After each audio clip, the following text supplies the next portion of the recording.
בסרטון הבא אני אדגים לכם איך אתם נרשמים למשמרות ואיך אתם מגישים בקשות באתר השיבוץ.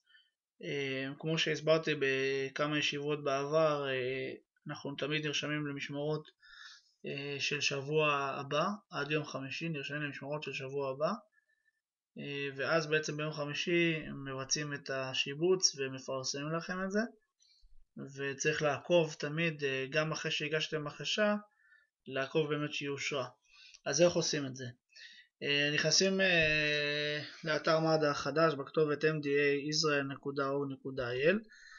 כדי להקל את החיים אפשר פשוט להקיש mda.org.il. אתם בעצם תועברו אוטומטית לאתר החדש. כאשר אנחנו נכנסים לאתר החדש אנחנו בעצם נכנסים למתנדבים מאושרים. זה מעביר אותנו אוטומטית למערכת ניהול מתנדבים, ל-CRM. מקישים את תעודת זהות שלנו והסיסמה ומתחברים.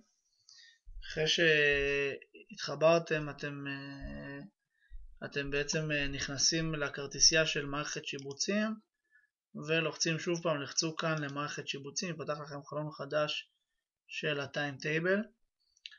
בעצם כאן אנחנו בוחרים בסידור עבודה מלא. תמיד אנחנו נבחר את המשמרות של שבוע הבא, תכף אני אראה לכם את זה. עכשיו זה מראה לנו בעצם את השבוע הנוכחי, אני אבחר את המשמרות של שבוע הבא. אני אבחר את המשמרות של שבוע הבא, וכאן בעצם אני רואה את שבוע הבא, ואז אני הולך ומחפש את המשמרת הספציפית שאני רוצה לבצע.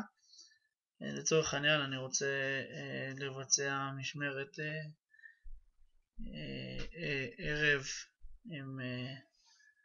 ערב בתחנה ביום חמישי.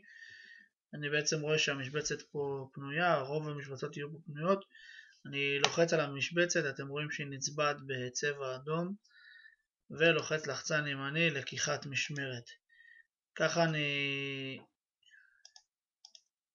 ככה בעצם אתם רואים שאני יופיע לכם המסך הזה שאני רוצה לקחת את המשמרת, אז זה מחכה לאישור מנהל. במידה ועשיתם טעות ולא באמת אתם רוצים את המשמרת הזאת, אז תלחצו פה בטל. ככה אני יכול לעשות לעוד משמרות שאני רוצה. סתם לדוגמה, משמרת בראשון ערב, אמבולנס רגיל, אני לוחץ לקיחת משמרת, ואז יופיעו לכם בעצם הבקשות שלכם, יש לכם שתי משמרות שביקשתם, וכן הלאה. ככה אני יכול לבחור כמה וכמה משמרות. לאחר שבחרתי משמרות ספציפיות, אני הולך למסך הראשי שוב, ומשם אני הולך להכנסת בקשות. בהכנסת בקשות אני בעצם מסמן לשבוע הבא מה אני יכול ומה אני לא יכול. זה יופיע לכם במצב הזה בהתחלה.